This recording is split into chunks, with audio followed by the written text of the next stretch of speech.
Okay, hello and welcome to our audience. We are very excited that you're able to join us today. Thank you for taking time out of your schedule. I think we'll have a very interesting and meaningful panel. I'm Doug Wolf. I'm coming to you from Chantilly, Virginia, and I will be moderating the panel. And I think we're very excited to have Andy Jassy and General Mike Murray joining us. I'll do a brief intro and then we'll get right on with the panel. So Andy Jassy is the Chief Executive Officer of Amazon Web Services. Andy founded AWS in 2006. And from my perspective, Andy not really just founded AWS, but really is the pioneer of making cloud available to the rest of the world. So Andy, that's a terrific accomplishment. As all of you know, Amazon has innovated in virtually every aspect of computing, including storage, networking, database, analytics, mobile, Internet of Things, AI, security, and enterprise applications. And Andy will share with us some details on how many millions across the globe are actually actively using Amazon today. It's a very impressive accomplishment. Prior to founding AWS, Andy had several positions across Amazon. He started in 1997, and I did not know this, but he authored the business plan for Amazon's music and music business and served as its director of product management and general management. Jassy also started the Amazon customer relation product management team. Andy is active in Seattle Education Initiative, serving on the board of trustees for Rainier Scholars and is chair of Rainier Prep's board of directors. That might be as challenging as running AWS. And Andy also earned his MBA from Harvard University. So Andy, welcome, and we're looking forward to the comments that you have for us in a few minutes. We also have as the voice of the customer, General John Murray. He is the first commanding general of Army Futures Command, so congratulations on that assignment. General Murray was commissioned as an infantry officer in the U.S. Army upon graduation from Ohio State University in 1992. I'm sure the entire Buckeye Nation is quite proud of your accomplishments and proud to have you as an alumni. Throughout his career, General Murray has served in leadership positions and commanded multiple assignments from company through division with various staff assignments at the highest levels of the Army. So I won't go through all of the particular command positions, but General Murray has served overseas in Afghanistan and Iraq. And it's clear from all of these positions that he is very uniquely positioned to actually reinvent the future of the Army. So we're very excited to hear some real life war stories during the panel. General Murray has, looking at this list, probably every award and decoration that the Army has to offer, so congratulations. And then finally, he hails from Kenton, Ohio. And maybe most importantly, he and his wife Jane have 3 terrific daughters and 7 grandchildren. So congratulations on your career. We're grateful for all of your accomplishments and contributions. And I thought maybe, General Murray, if you could start us off and give us an overview of Army Futures and maybe what we might call a State of the Command update, that would be terrific. Doug, thanks for that. And I'm gonna have to update my bio because it's 8 grandchildren now. So we're no, I'm just thrilled to be here. And Doug, thanks for moderating this. Andy, thrilled to do this with you, and really special thanks to Capital Factory for setting all this up. And you mentioned Army Futures Command, and it's about 18 months old now. So for a long time, I kind of talked about Army Futures Command as a startup. And we were. 18 months ago, it was about 40 people. We're about 425 now. And so over the course of 18 months, we've expanded towards a goal of about 500 here in Austin. But it was not only a startup, it was a startup managing a merger because it was merging existing organizations from other commands into Army Futures Command. So grand total, it's about 26,000 plus, 15 states, about 6 different countries. And so the merger part of it's also done. And so I guess I shouldn't be surprised, but it wasn't pleasurable every day, but it's going pretty well in terms of bringing the command together. People ask me all the time what's one of the things that surprised me. It's He didn't give me 2 years to stand the command up. And so the day after we stood it up, I was expected to operate as a major Army command, is what we call them, and trying to build the command, make that merger happen, and meet the expectations of the Army. Really underestimated the difficulty of that, and do all the hiring, which is not the easiest thing to do under government rules. So I've been exceptionally impressed, and the current situation kind of highlights this, with everybody's ability to adapt to the circumstances that confronted them. Andy and I were talking before you came on. We're probably, and have been for about 3 months, Austin, about 80% telework. The productivity has been phenomenal. As a matter of fact, and I almost hesitate to say this, it almost seems to me like we're more productive in a telework standpoint than we are actually working. And the one thing that I think, there's nothing good about COVID, but the one thing I keep stressing is there are lessons to be learned with this experience. And one of them is the Army's process for bringing in new tools onto our IT architecture is one of the many things is antiquated in the government. But this has really forced us to bring in some really phenomenal tools for collaboration. And I have done sessions like this with countries all around the world, with at least 5,200 people on the net at one time. And I've pushed, even when I'm sitting in the office, which is probably about 50% of the time, we have pushed the collaboration that this brings to us. And I really fundamentally think it's going to change the way that we do business in the future. And if it doesn't, shame on us, because I just hate to even think of the amount of money we've saved on rental cars, airplane tickets, and hotel rooms in the last 3 months. In terms of delivery of material, I have pushed on this. We've had a few delays, but I've got a great team of people that have done a pretty phenomenal job about keeping things on track. And I keep everybody focused on what I consider to be the most important date, is the date we promise that capability to our young soldiers in the field. And so we'll make up time and schedule. So far, so good on at least the Army modernization part, is keeping everything on track. Congratulations, sir. That's sounds like you're off to a terrific start. Andy, could you give us an update on AWS? And I have a feeling we might be able to connect some high-end innovation with some future modern warfare here. So. Yeah. Well, I also want to say thanks for having me, and it's great to be here with General Murray and you, Doug. AWS we've been in the market now for about 14 years, and the business is, about a $40 billion revenue run rate business, growing about 30% year over year.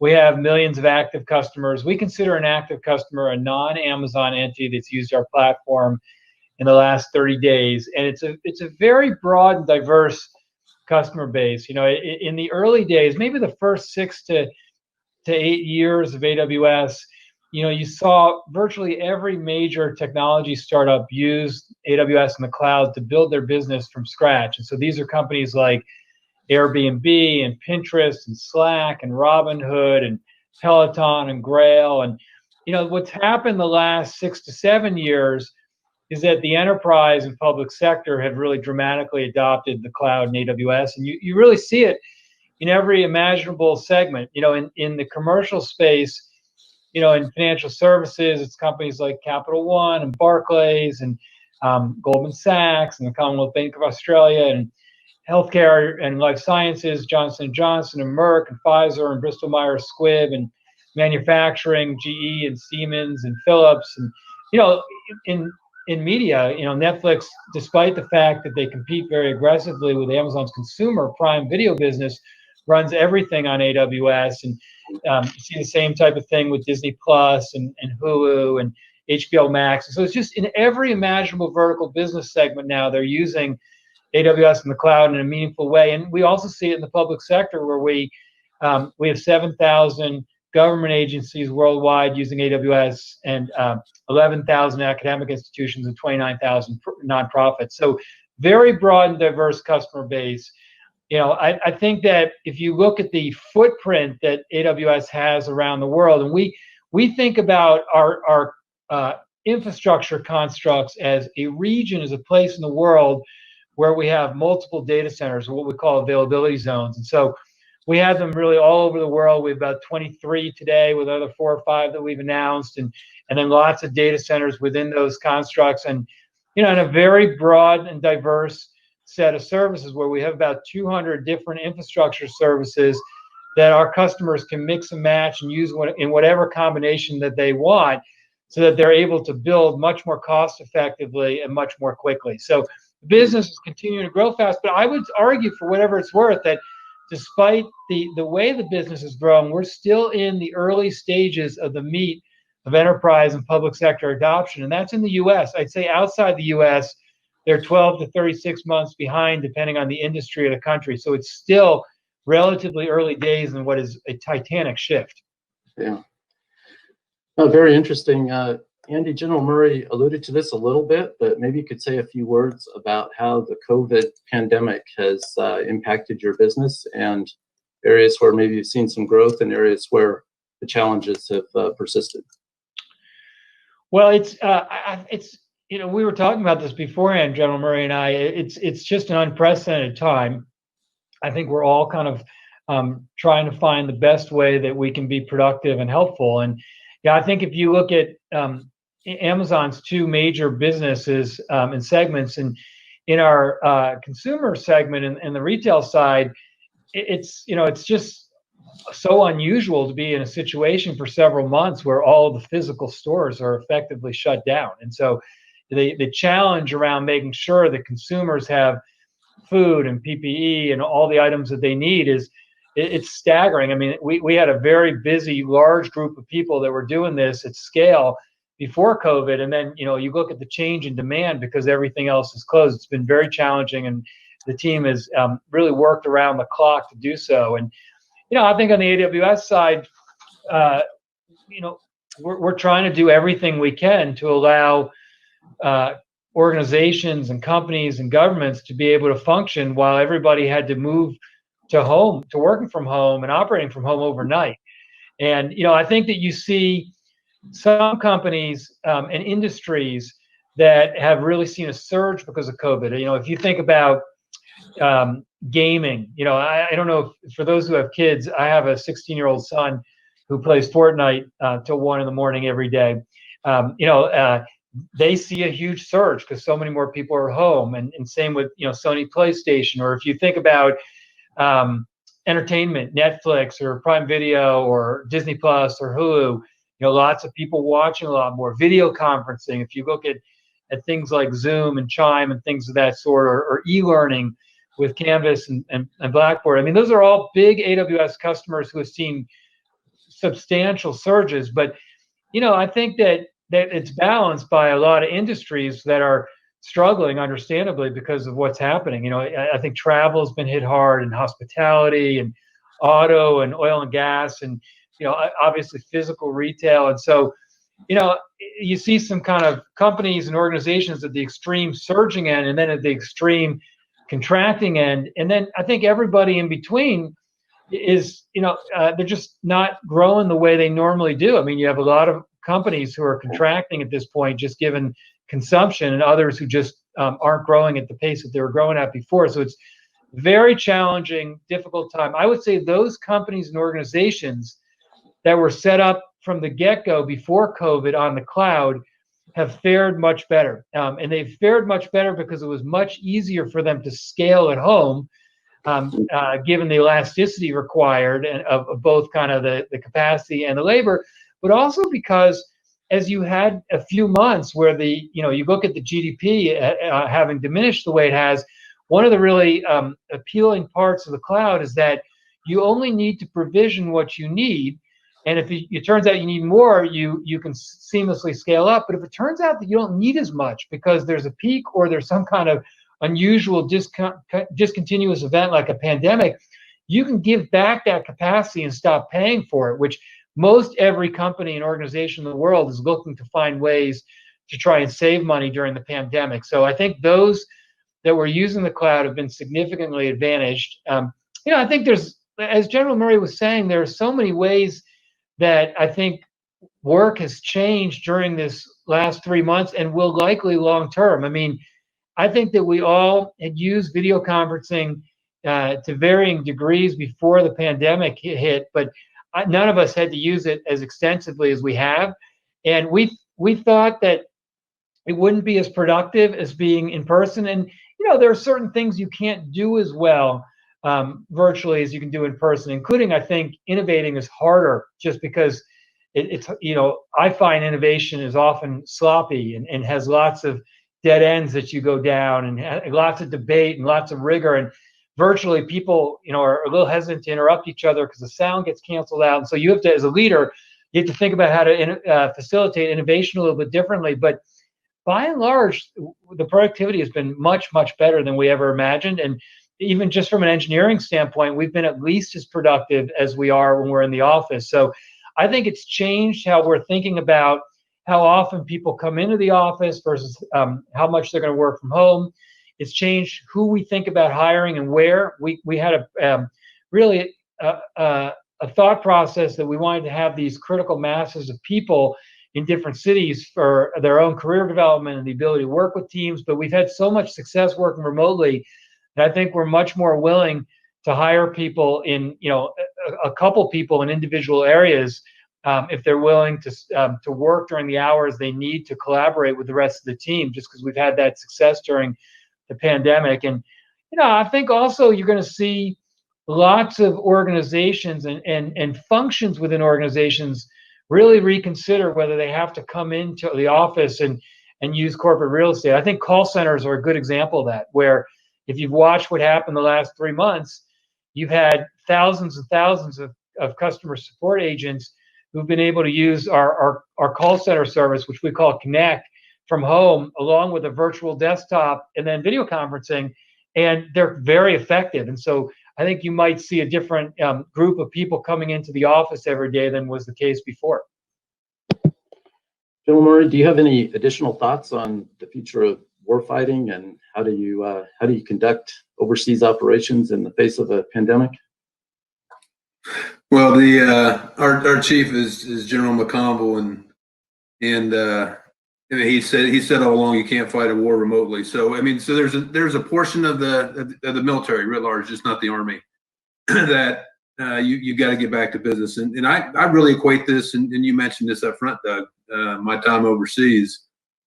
And I wore 85 pounds of body armor and a helmet, and you just get used to it. It's just another condition you have to figure out how to operate in. So we'll do what we need to do, and we'll figure out how to protect our soldiers. And and we didn't talk about this when I was talking before, but I've got a list of priorities under the current circumstances. Number one is protect the workforce, and that's why we're teleworking, and that's why I stressed to him I just finished a town hall.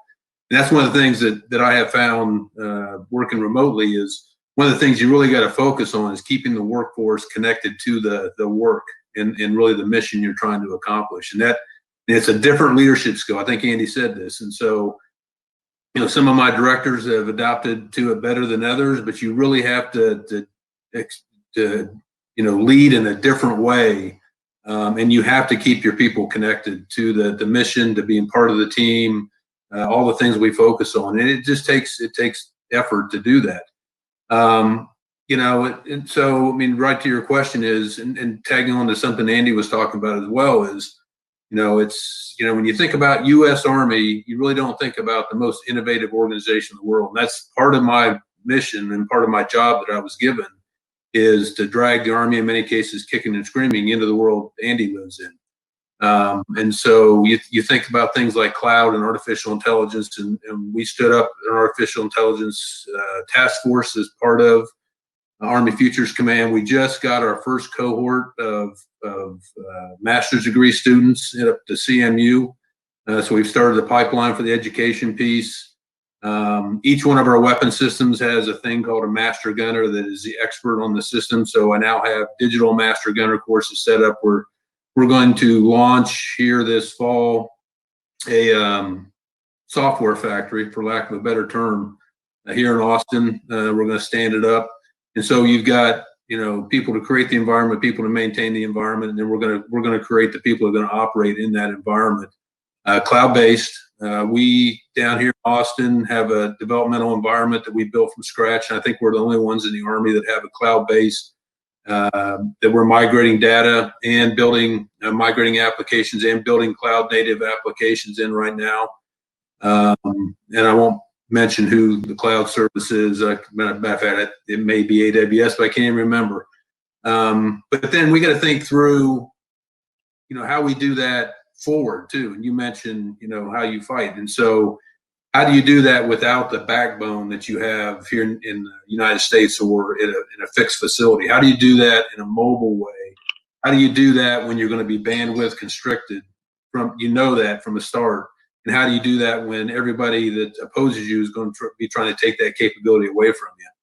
And we've got a couple projects working right now. We've got a major exercise this fall, knock on wood, we'll be able to get it in with the conditions to start to piece that together. And it's how, people, you talk about artificial intelligence, and anytime I mention, especially with the uniform on artificial intelligence, visions of Terminator pop into people's heads, I'm sure.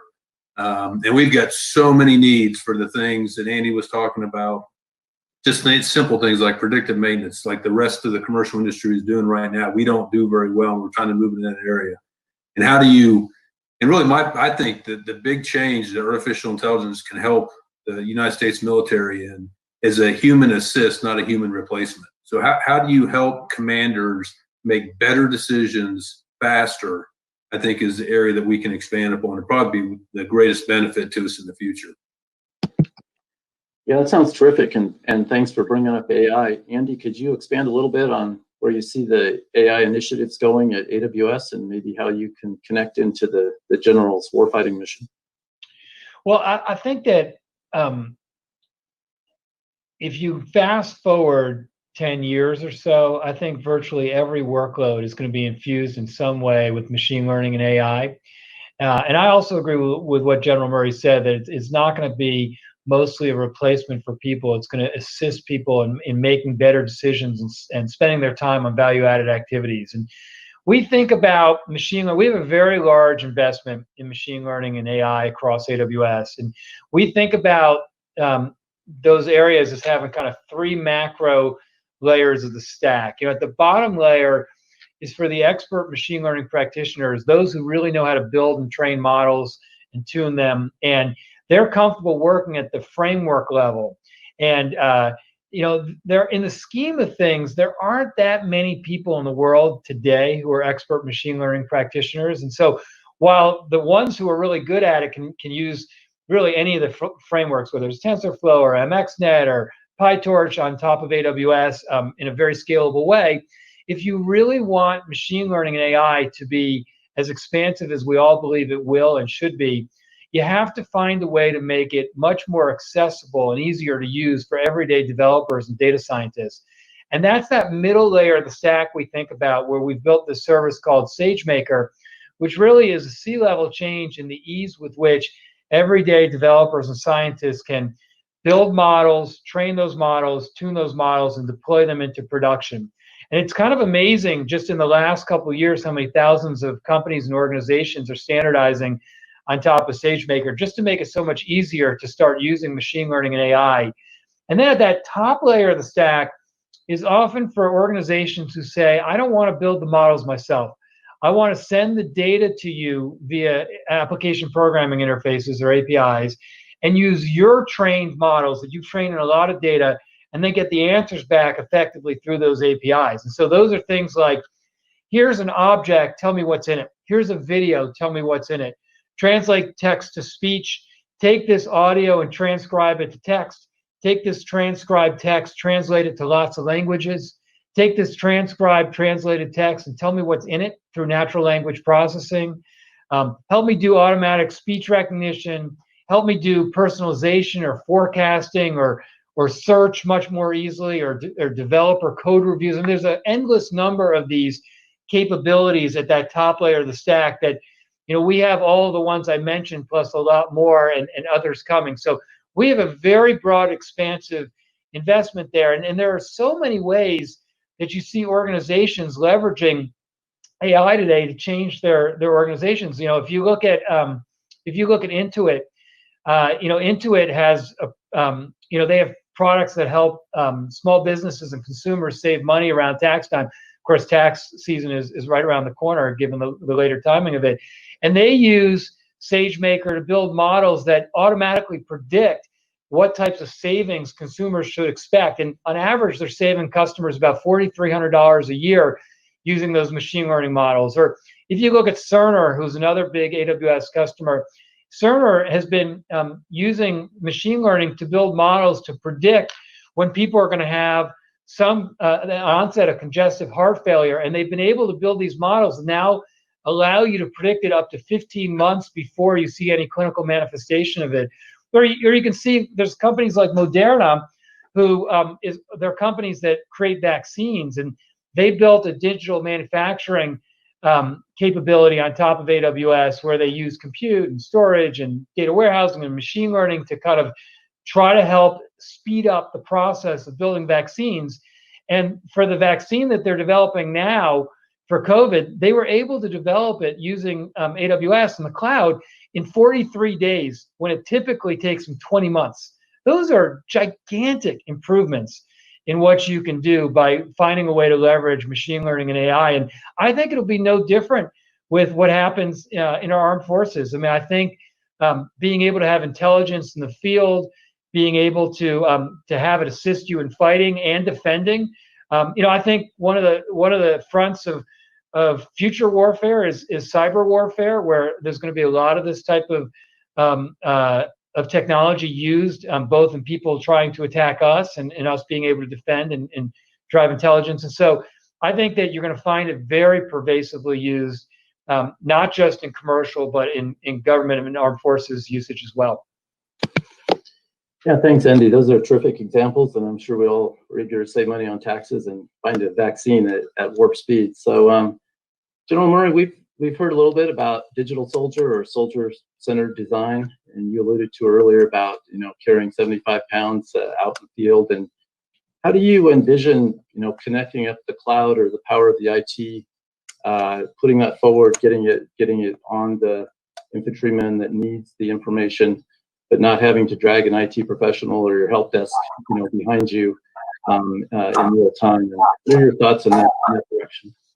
Yeah, so part of it is, and I kind of mentioned this, is we got part of this is talent management. So it's we gotta have the right workforce, and we really do, and we don't right now. So I am absolutely convinced that we've got the skill sets we need at the lower level.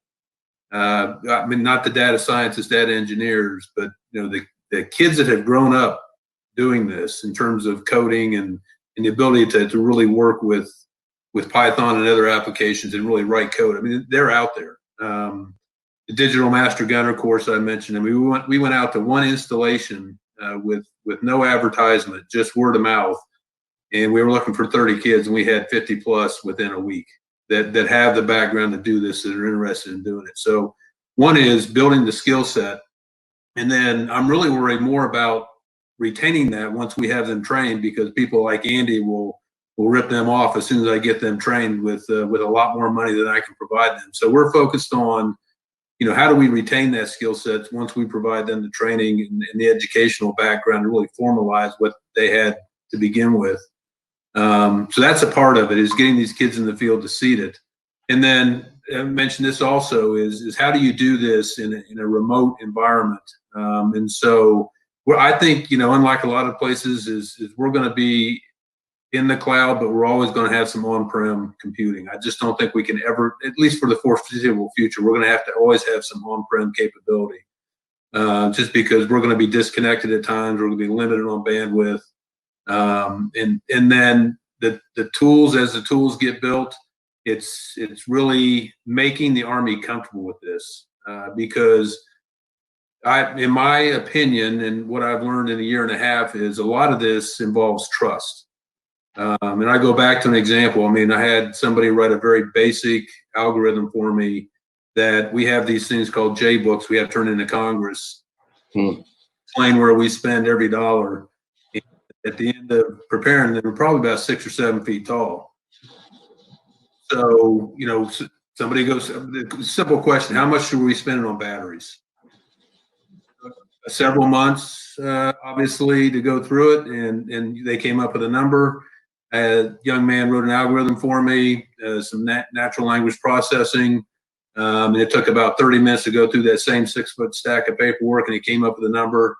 And nobody trusted that number, but everybody trusted, the 6 months worth of work by some poor officer in the corner someplace in the Pentagon doing late going through line by line of work. Part of it is establishing the trust in the Army. Part of it's building the talent, and really part of it is just demonstrating the power that this can bring to our organization. And I think, that's and I talk all the time about we're going to under promise and over deliver in terms of how we're doing this, because I think once people see the capabilities and the efficiencies we can gain and the power that these types of things we're talking about can bring to just about any organization in the Army, from an enterprise perspective or from an operational perspective, the capabilities will sell itself, and then I think it will continue to grow. Yeah, thank you, sir. That's very well stated, and I think our time is starting to come to a close. But maybe, Andy, if you have any last thoughts on possible barriers or things that we can all do in terms of cloud adoption and then supporting our warfighters. I know that's something we're all eager to do. So we'll let you wrap it up with a few last thoughts. Well, I think if you historically look at what has made organizations move to the cloud slower than others, I think there's probably a few things. In the very early days, in the first several years of the cloud, people were worried about security, and a lot of times we would say, well, tell us what you're most worried about with regard to security. And they'd say, well, I'm worried about losing control of my data. We would explain, you realize that you get to choose where you locate your data in AWS's cloud. It doesn't move unless you choose to move it. It looks like a blob to us. And then if you're extra worried about it, you can encrypt it in motion or in rest. And then people would say, okay, I get that, but I'm still worried. And I don't know if I can touch the iron if it lives in the cloud. And then a lot of times we often say, well, how often are you touching the iron? When you're operating every day. And so I think just whenever you have a very different model of computing and where the data sits, organizations are going to want to see that it works. They're going to want to see other large organizations using it successfully and securely. And now I think as those who've done their research and homework in using the cloud over the last number of years, what we've found is that security has become one of the biggest selling points for the cloud, because most realize that the security posture is stronger in the cloud than it is on premises. And then I think the second thing has been just organizations needing to think about the workloads that have to stay on premises or that have to live at the edge. And so, I think I generally agree with General Murray that there's going to be some workloads that, even though I think the overwhelming majority of workloads are going to move to the cloud and relatively few organizations will have big data centers in the future, there are going to be some workloads that live there for the indefinite future, or they have to stay there because they have to be close to something where they need low latency. And I think that was really a challenge for how a number of enterprises were thinking about how to think about their estate of all their applications. And for a long time, there were attempts to try and solve that by giving organizations software that promised to be similar to what was in the cloud, but it just turned out they weren't. The services were different, the APIs were different, the control plane was different, the hardware was different, the tools were different, and so those solutions just haven't gotten much traction because it was so hard to use them together. And when we looked at that problem a few years ago, we decided to pursue a different approach, which really was to think about distributing AWS to on-premises so that people could have the actual AWS on-premises. They could have the same services, the same APIs, the same control plane, the same hardware, and the same tool sets. And so that's a capability that we delivered called Outpost, which we announced about a year and a half ago and delivered about 6 months ago, which is really people are very excited about and are using in a meaningful way. But that has made it much easier for enterprises for those workloads that have to remain on premises to be able to run Outposts, which is really racks of AWS services with our compute and storage and database, analytics, machine learning on it. And that also just connects seamlessly through the same APIs to the rest of their deployments in our public region. So I think helping people think through how to manage all of their workloads has been instrumental in having people have a much broader approach to the cloud now. I think also, though, that you've got these edges where it's hard for people to accept the latency or a round trip back to the cloud, or where they just don't even have connectivity. And General Murray was talking about it earlier. If you think about in the field, there are places where you don't have the ability to go back to the cloud. And so, one of the things that we've built something called Snowball. We have a few different variants of it, but our Snowball Edge, it's really it's an appliance that you can have. It's a physical piece of hardware, an appliance that you can have out in the field that has the ability to do compute on it if you're trying to analyze certain inputs or signals that you're seeing in real time, but also allows you to fill up a lot of the data that you have remotely. And when you fill it up, you can send it to us, and we have a high-speed way of ingesting that data so you can do large-scale analytics on it. So, we have a lot of organizations, both in the consumer and public sector, using these Snowball Edges, and we just launched a snow cone, which is a 4.5-pound version of it that fits in your backpack, which also really helps when you're mobile and you're in a, you've got a mission, you're in the theater, and you have to be mobile. So, I think the last thing I would say that I think's been a blocker for organizations in moving in, and often the biggest blocker, frankly, is nothing technical. It turns out to be really leadership driven. And I think that it's really hard to make a big shift if the senior leadership team isn't aligned and convicted that they want to go there, because inertia is a really powerful force. And you have a lot of people who've built something themselves and have pride of ownership, or it requires learning a bunch of new skills and capabilities that maybe you're not excited about learning. And it's just easy to dip your toe in the water for a long period of time and never really get the benefits, the big benefits the cloud provides. And so what we've seen as the biggest difference makers leadership-wise is you have to get your senior leadership team aligned and convicted they're going to make the move, and then set an aggressive goal that forces the organization to move faster than it organically otherwise would. And we see this all the time. Capital One set a top-down goal that they were going to move all of their consumer digital banking platform to AWS in the cloud, and that meant you couldn't kind of keep dipping your toe in the water. You had to figure it out. Or GE decided they moved 50 applications in 30 days to the cloud, and all their technology people said this is crazy and idiotic, and the CIO said we're going to do it anyway, and they got to about 40 in 30 days, but in the process they figured out their security model and governance model, and they had success in a way that led to just an outpouring of different ideas and things that people wanted to move to the cloud so that they could take the next big goal of moving 9,000 applications to AWS in a few years. And so you need that conviction and alignment at the top level, and then a top-down goal that forces the org to really realize that they're going there, and they're going to be held accountable to figure out a way to go there. Then you got to train a number of people so that you don't just throw them in the cloud. You actually equip them with the skills to be successful. And then you just have to make sure that you don't get paralyzed if you can't figure out how to move every last workload. The reality is that there are so many workloads that you can move pretty quickly and get the benefits of the cloud that will also inform the hardest workloads you have to move later, that you got to build an aggressive sequential plan that lets you get some of those benefits, as opposed to not starting until you've figured every last workload out.